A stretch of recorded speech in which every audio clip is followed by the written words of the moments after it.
So you bought your Osmo Nano, or maybe you're thinking about getting one, but you've started to notice how good other people's nano footage looks, and maybe you started to feel like your nano footage just doesn't look as professional. I feel for you, especially if you just want to make the best videos you can. But don't give up. This video will help you get pro looking footage with your Osmo Nano, so you can become a confident nano filmer and enjoy making great looking videos with it. The first three filters come as a kit and they're made by DJI themselves. Have you ever filmed some footage with your Osmo Nano and when you played it back it just kind of looked crunchy, overly digital, like a bad sitcom or TV commercial? This can happen both when you're filming in normal mode, normal video mode, and hyperlapse mode. But here's the thing, these first three filters help to fix this. But what about the other nano modes? We'll talk about that in a second. Just screw off the original nano lens and screw one of these new filter lenses on instead.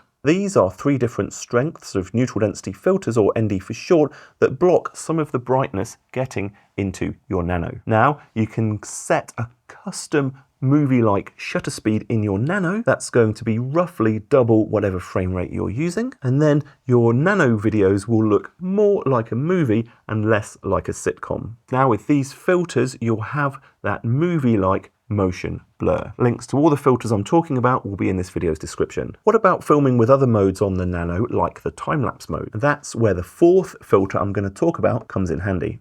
This one's from Freewell and it's similar to the first three except for one thing.